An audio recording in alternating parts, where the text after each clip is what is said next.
Hi, this is Mrs. Broad, and today is our last day of solving systems of equations through word problems. So we're just going to work a few more problems. Not really much different, just trying to figure out which way is the best way to solve these problems, and writing our let statements, making our equations, and writing our sentence at the end.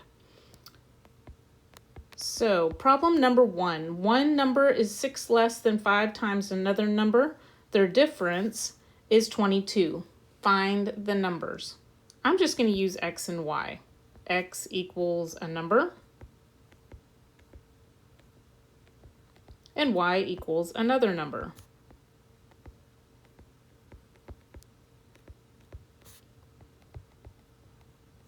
So it says one number is 6 less than 5 times another.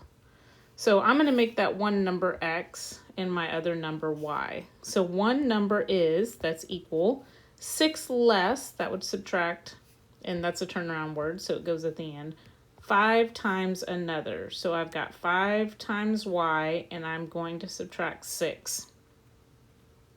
So the second problem says their difference is 22. I'm just going to list them in order. Their difference, x minus y, equals 22. Now it does say find the numbers, which means I need to find both numbers. And I can see if I'm looking that substitution would probably be the best way to go, because here I already have x by itself, and I can substitute 5y minus 6 in for x in my second equation. And I'm going to do that over here on the right. So I'm going to replace x with 5y minus 6. Then I already have my minus y. All that has to equal 22. I'm going to combine like terms. 5y minus y is 4y. And then I've got my minus 6 equals 22. And then I'm just going to solve it. Add 6 to both sides. 4y equals 28. So we can see that y is going to equal 7. I am going to take that, it really doesn't matter which equation I use. I'm going to use the second one. And I'm going to say x minus 7 equals 22. And I'm going to solve for my x, which I can see is 29. So I do want to check for reasonableness. Is 29 minus 7 22? Because the difference should be 22, and it is. So my numbers are 7 and 29.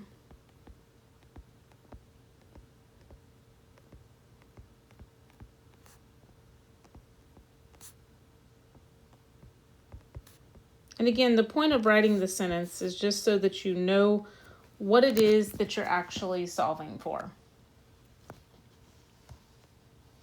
All right, so we're going to move on to number 2. Another perimeter problem. We had one of these in the last lesson. So we've got the perimeter of a rectangular garden is 46 feet. The length of the garden is 5 feet less than 3 times the width. Find the area of the garden. Okay, so a couple of these problems today have a second step, but we still know that when we're dealing with perimeter, we have to have a length and a width. Same if we're dealing with area. So we're going to let L equal the length and W equal the width.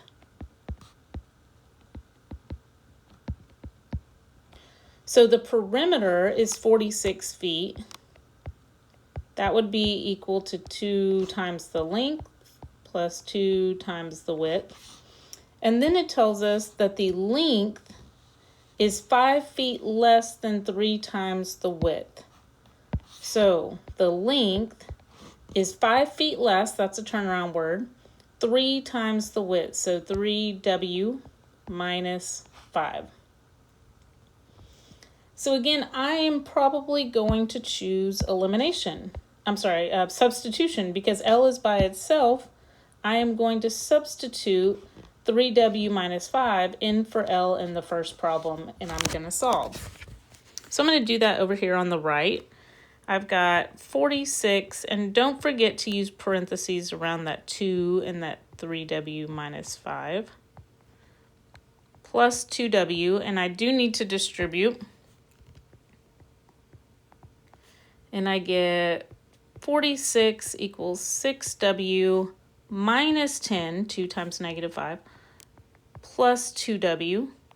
And I do need to combine like terms, 6w and 2w. So I get 46 equals 8w minus 10. And then I'm just going to solve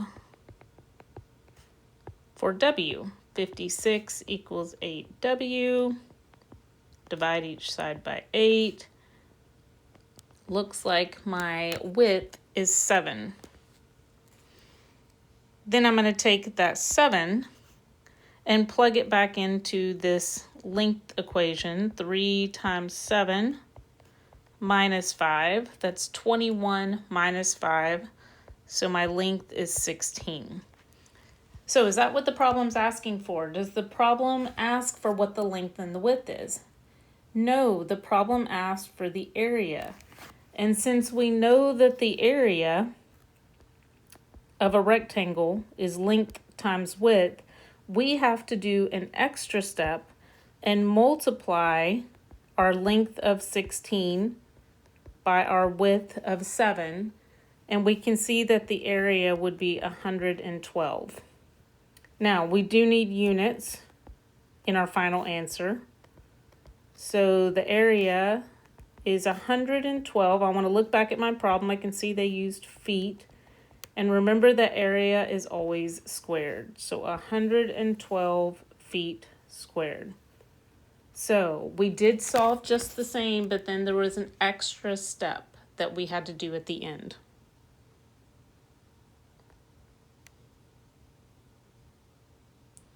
Okay, so here is another money problem, very similar to what we worked in another lesson. Jill collects nickels and quarters. Her bank now holds 30 coins amounting to $5.10. How many quarters does she have? So we are dealing with nickels and quarters. So I'm going to let n equal the number of nickels and q equal the number of quarters.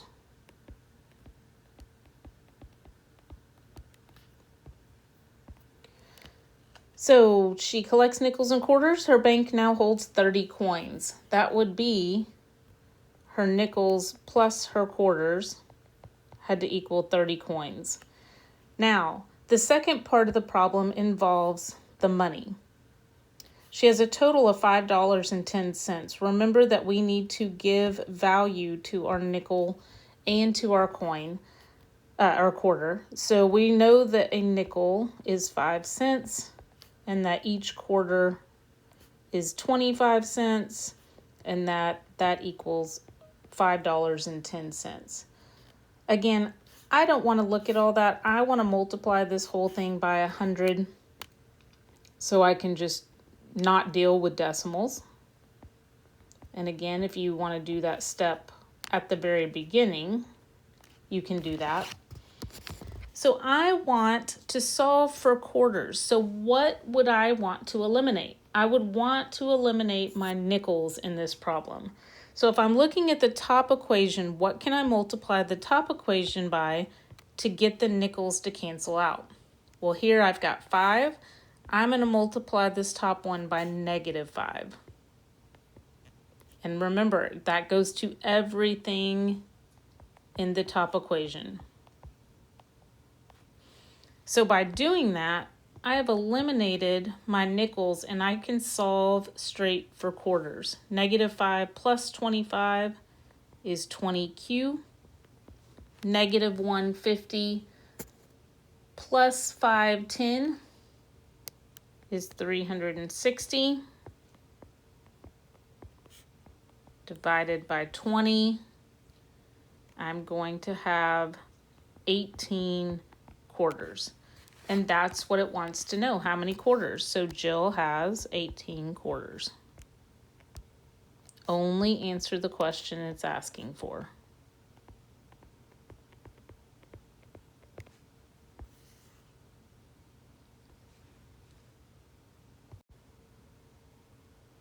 So number 4 is very similar to a problem we solved in the last lesson. So I'm going to have you pause your video and see if you can set up your let statements and solve for what the question is asking. When you're ready, unpause the video and check your answer with mine.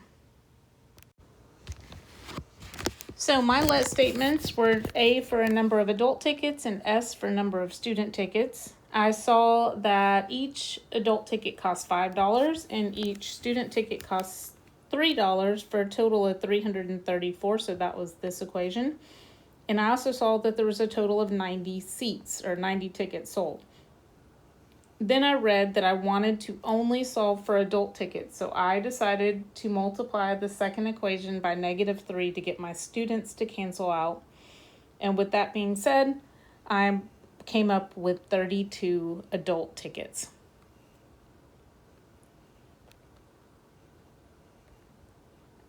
All right, so the very last problem of this unit is Jason and his friends went out to eat pizza on 2 different occasions. The first time, the bill was $21.14 for 4 Cokes and 2 medium pizzas.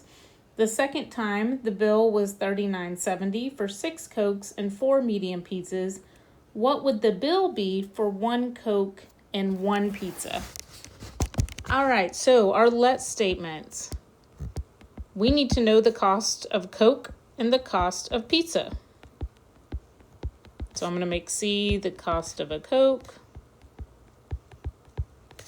and P the cost of a pizza.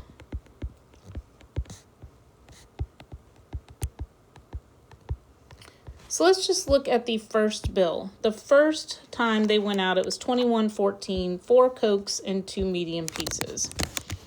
So they bought 4 Cokes, they bought 2 pizzas, and they paid $21.14. The second time they went out, the bill was $39.70. They bought 6 Cokes and 4 pizzas. So 6 Cokes, 4 pizzas, $39.70. I do need to solve for both. I can see elimination is the easiest. So lots of different things I could do here. But if I want to make it the easiest on myself, I can see that I can multiply this top equation by -2 and get my pizzas to cancel out first. So that's what I'm going to do. Remember that this distributes to everything in that top one. So I get -8c minus 4p equals -4228. I'm going to go ahead and rewrite my second equation just so it's easier for me to see when I'm doing elimination. And I am going to eliminate my pizzas first. So then I'm going to add everything else straight down. -8 plus 6 is -2c. -4228 plus 3970 is -258. I'm going to divide each side by -2, and I'm going to get that a Coke equals $1.29. So I need to pick an equation to plug that back into to solve for my pizzas. I'm going to pick the first equation, the 4c. So 4, I'm going to substitute $1.29 in for c, plus 2p equals $21.14. So 4 Cokes, if I multiply that out, would be $5.16. I'm trying to figure out the cost of pizza. So I'm going to solve using a 2-step equation. And I'm going to get 2p equals $15.98. I just want to know the cost of 1p, which would be $7.99. Now, Here is the final. You do not want to tell me that one Coke is $1.29 and one pizza is $7.99, because what it's asking for is what is the bill. That means that they want you to add those together. So I'm going to come over here and I'm going to add one pizza and one Coke together to get my total bill, which would be $9.28. So my answer is going to be the bill for one Coke and one pizza is $9.28.